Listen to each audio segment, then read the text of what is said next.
Hello engineers, मैं engineer Saurabh Mishra स्वागत करता हूं आपका आपके इस लखनऊ ब्रांच में। और आज के इस वीडियो में हम बात करने वाले हैं, हमारी आज साइट विजिट हुई है।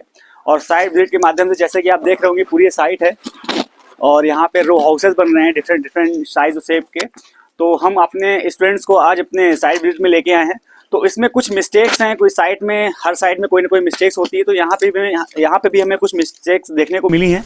तो उस पर थोड़ा सा हम चर्चा करेंगे, जिससे हमें ये समझ में आएगा कि हमें क्या गलतियाँ साइट में हैं वो जो नहीं करनी होती हैं, और हमें किन गलतियों को से बचना होता है, और हमें क्या गलतियाँ करने से बचना होता है। ये सारी चीजें हम समझेंगे। सबसे पहले तो आप देख रहे होंगे कि जैसे ये ब्रिक वर्क आप ये देख रहे हो यहाँ पे हुआ है, तो सबसे पहले ब्रिक वर्क जो है 9 इंची हुआ है। 9 इंच ब्रिक वर्क होने के साथ साथ हमें थोड़ा सा ये ध्यान देना है कि हमें प्रॉपर यहाँ पे क्योरिंग की इंपॉर्टेंस जो है, लगातार जो क्योरिंग होती है उसको ध्यान में रखना है। क्योंकि आप देख रहे होंगे कि यहाँ पे आप जो आपका मोर्टार है वो मोर्टार यहाँ पे ब्रिक आपका हिलने की कंडीशन में है, मतलब सही तरीके से यहाँ पे ब्रिक वर्क हुआ नहीं है, उसको ज्वाइंट नहीं किया गया है, भैया जिस तरीके से यहाँ ब्रिक वर्क होता है 9 इंच का उस तरीके से किया नहीं गया है। और जो ईंट यूज हुई है वो भी इस तरीके की यूज नहीं हुई है। थोड़ा सा इसमें आपका क्लास का डिफरेंस है और सेकंड क्लास का ब्रिक है, जिसमें आपका डिस्टॉर्शन भी दिख रहे होंगे, साइज एंड शेप में अंतर भी दिख रहा होगा, प्रॉपर कलर जो भी है वो भी सही से नहीं आ रहा होगा। तो इसमें एट द एंड हम ये भी देखेंगे, अगर हम तराई करेंगे लास्ट में तो इसमें फ्लोरेसेंस का इफेक्ट भी देखने को मिल सकता है। तो साइड में ये सब चीजें चला करती है, लेकिन हमें क्या गलतियां नहीं करना है उसको देखने से बचना होगा। और हमें ध्यान रखना है कि जिस समय हमें ब्रिक वर्क करना हो उस समय सारी जो ब्रिक है आपकी, ये ब्रिक प्रॉपर गीली हो। एक दिन पहले से ही इसका जो भी आपका चट्टा लगा होता है वहां पे सारी जो ब्रिक होती है उसको गीला करके एक दिन पहले रख लेंगे। इसमें जितना भी हमारा मॉइस्चर कंटेंट है, जितना भी हमारा पानी ब्रिक को सोखना होता है वो सोख सकता है। जिससे कि जैसे मोर्टार से जैसे ये जो आपका अंतर आया है, जो वॉल थोड़ी सी हिल रही है, इसमें क्यों ये ऐसी चीजें हुई हैं कि जैसे कि प्रॉपर जितना ही पानी इसको सोखना था उसने सोखा ही, प्लस उसके साथ साथ जो आपका मोर्टार में भी पानी था उसको भी इसने सोख लिया है। जिससे क्या हुआ, हमारा जो बॉन्ड है वो थोड़ा सा कमजोर हो गया है। अब हम थोड़ा सा अंदर दिखाते हैं कि जिस तरह से आपका ये रूम में ब्रिकवर्क हुआ है तो उसमें हमें क्या क्या चीजों को ध्यान रखना है। अब जैसे कि आप देख रहे हो कि इस तरीके का यहाँ ब्रिकवर्क हुआ है, ठीक है, मान सकते हैं अलाउेबल नहीं है, लेकिन अब इसमें ब्रिकवर्क हो गया तो प्लास्टर करना है। तो प्लास्टर करने के समय में क्या क्या चीजों को ध्यान रखना होगा वो थोड़ा समझना पड़ेगा। कि जैसे आप देख रहे हो कि यहाँ प्लास्टर कराने से पहले प्रॉपर हमें 1 या 2 दिन क्योरिंग करनी पड़ेगी, प्रॉपर उसको क्योरिंग करना पड़ेगा।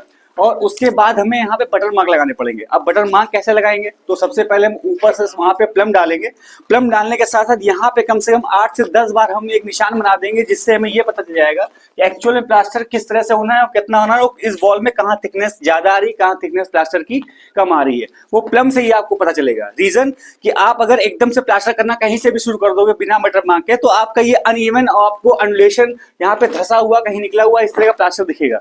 और जिस समय यहाँ पे लाइट लगेगी और चीजें अगर इसमें लाइट पड़ेगी तो अलग से आपको ढबक दिखाई पड़ेगी, प्लास्टर सही से नहीं हुआ है। तो आपको यहाँ पे एक्स्ट्रा पुट्टी, पेंट, पनिंग सब कुछ कराना पड़ सकता है इसको कम करने के लिए। तो हमें शुरुआत से ही पहले बात तो हमें ब्रिकवर्क में ध्यान रखना है कि ब्रिकवर्क भी हमारा according to layout, column size के अकॉर्डिंग, और जो भी आपके अकॉर्डिंग टू ड्राइंग हो, सारी चीजें हो, और उसका लेआउट सही तरीके से हुआ, कॉलम की पोजिशनिंग सही हो, कॉलम इधर से उधर ना गए हो। अगर कॉलम का भी डिस्टर्बेंस होता है तो वॉल का भी डिस्टर्बेंस हो जाता है, उससे कनेक्टिविटी गड़बड़ हो जाती है। उसी तरीके से प्लास्टर भी वहां पे सही से नहीं हो पाता है। तो हमें ध्यान रखना पड़ेगा कि हमें किस तरह से प्लास्टर करना है। प्लास्टर का करने का रीजन ये होता है कि सबसे मेन तो हमारा ब्रिकवर्क है, उसी को सही करना है। उसके बाद आपको प्लास्टर सही करना है, और प्लास्टर सही नहीं हो पाता तो आपका एक्स्ट्रा खर्चा जो होता है वो पुट्टी, व्हाइट वॉश, पेंट में एक्स्ट्रा खर्चा हो जाएगा। तो हमें बचने के लिए काम तो आपको ये करना ही है, तो उससे बचने के लिए हम लोग को प्लास्टर सही करना होता है। अब एक चीज देख रहे होंगे कि जैसे हम सामने देख रहे हैं, अब सामने वाली जो डुप्लेक्स बन रहा है, रो हाउस बन रहे हैं, तो उसमें भी कुछ कमियां हैं। ये सारे हम अलग अलग पार्ट में इसको कवर करेंगे, लेकिन फिर भी जो गलतियां हैं वो आपको बता दे रहे हैं।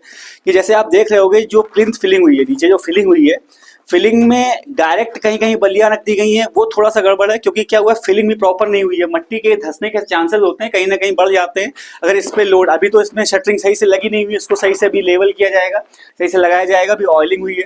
लेकिन जिस समय कास्टिंग होगी तो उसका जो बेस है, बेस को सही से रखना पड़ेगा, हार्ड रखना पड़ेगा, जिससे हमारा कास्टिंग के समय जो शटरिंग है वो नीचे ना दबे। आप देख रहे होंगे कई जगह ब्रिक पे रखा हुआ है, ब्रिक के भी टूटने के चांसेस होते हैं। तो ये एक तरह का टेम्परेरी काम है, टेम्परेरी हिसाब से किया गया, लेकिन हम अपने व्यूअर्स को बताना चाह रहे हैं कि इस तरह का काम हमें नहीं करना है। जैसे कि आप देख रहे हैं यहाँ पे जो ब्रिक्स हैं, ब्रिक वर्क करने के बाद ब्रिक्स थोड़ी टूटी हुई पड़ी हुई हैं, तो हमें अपनी कॉस्ट को थोड़ा सा बचाने के लिए कुछ चीज़ें हैं, जैसे हर मटेरियल है, कोई मटेरियल यहाँ पे यूज़ हुआ होगा उसका कुछ ना कुछ यहाँ पे ख़राब भी हुआ होगा, उसको हम किस तरीके से यूज़ करना चाह रहे हैं उसको हम थोड़ा समझना पड़ेगा। जैसे यहाँ ब्रिक है, अब ब्रिक यहाँ पे थोड़ी ख़राब भी हो रही है, तो इसको हम लोग हॉन्चिंग में या कहीं भी हम भराव या करते हैं तो उस जगह पर भी इसको यूज़ कर सकते हैं, और हम इसको ब्रिक कोबा में यूज़ कर सकते हैं। जैसे आप बाहर देख रहे हो यहाँ पे, अब जैसे टेरेस का एरिया है, इसमें यहाँ पे आपका ब्रिक बैट कोबा है, ये एक अलग तरह का पूरा टॉपिक है, उसको मैं बाद में डिस्कस करूंगा। लेकिन यहाँ पे ब्रिक बैट कोबा कराना पड़ सकता है, क्योंकि अगर ये एरिया खुला हुआ है, अब यहाँ पे कंस्ट्रक्शन कराना नहीं तो डायरेक्ट ये वेदर के एकदम कांटेक्ट में है, तो यहाँ पे कोबा कराया जा सकता है। तो कोबा कराया जा सकता है, तो जो ब्रिक यहाँ पे आप देख रहे होगे ये पड़ी हुई हैं, इन्हीं ब्रिक को ही यूज करके हम ब्रिक बैट कोबा को करवा सकते हैं। कहने का सेंस ये है कि हम अपने हर स्टेप पे अपनी मटेरियल को हम क्या कर सकते हैं, बचा सकते हैं कहीं ना कहीं से। जैसे इतने रो हाउसेस बन रहे हैं, इतने आपका यहाँ पे डुप्लेक्स बन रहे हैं, तो यहाँ पे ईंटे का जो तोड़ना टूटना अपने आप टूट जाना चीजें लगातार चलती रहेंगी।